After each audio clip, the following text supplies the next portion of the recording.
do you think there's some, like, I've seen just over the years, some kids just don't have necessarily a super competitive drive, and maybe that would be someone that you would say would be in that gray zone. Right. Yeah. Absolutely.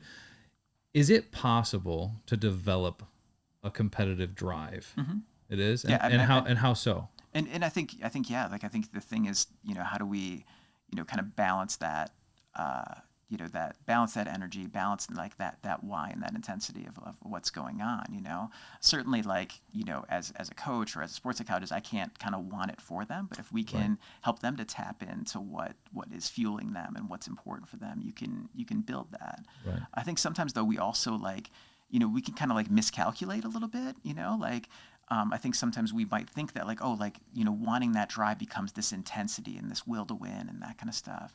And like some of the most, kind of like talented kind of clutch performers have been like these really low key athletes that I've worked with, right? And they're, it's like pregame and they're kind of like, oh yeah, I guess we got this game today, and you're like, like, is Anna really logged in? Like, we think she's in the right spot, and then she goes out and goes and crushes it, right? And it's kind of like, oh, okay, like, I think we have this expectation that it has to be like this really fiery and really intense and that kind of stuff. But like, like that energy might look different for 10 different players in terms of that, really, really, low key to really, really fired up and really helping them to understand, like, all right, where do you need to be your best is a better way to do it. That's a good point. I used to tell kids that when we would talk about mental or just emotions, because young kids, they get real high, they get real low, right? You have these big peaks and valleys. Yeah. And I used to, Mariano Rivera used to be one of my, like, watch this guy. Yeah. I said, and I used to say, if you took a camera on him when he walked off the field every game after he closed the game, you wouldn't be able to tell if he won or lost. It is nothing changes on him. You absolutely. know what I mean? So when you talk about kind of being like this kind of calm, I instantly think of a guy like him.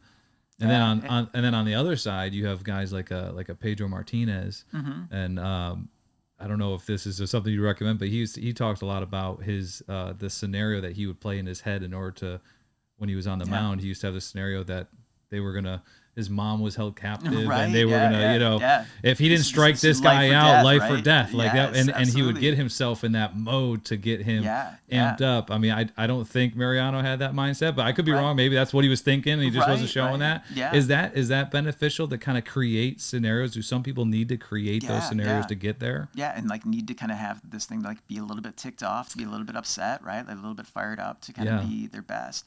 And pitchers are a great example, right? Because you see so much of, like, the body language and the energy that they show, and so, like, you have those guys who are the Trevor Bauer, Chris Sale, need to be really fired up and to that degree, and then guys who just need to be cool, calm, collected, chill, kind of your Clayton Kershaw kind of guys, right? And so it's really, there's not just one way to do it. You know, there's you have to kind of be true to your personality and what works for you, and be able to kind of like then unlock it for there, right? Is it the same thing as far as with hitters versus pitchers?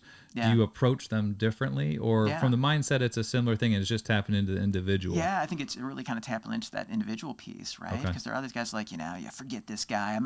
He is not striking me out, that kind of stuff. And some guys just need to be like, I'm just getting a barrel through, right? Like I just need to be chill and just get a barrel through the zone, and and get my lock in terms of my focus, and I'm good. Yeah. Right? If you enjoyed that clip and you want to watch another one, click right here.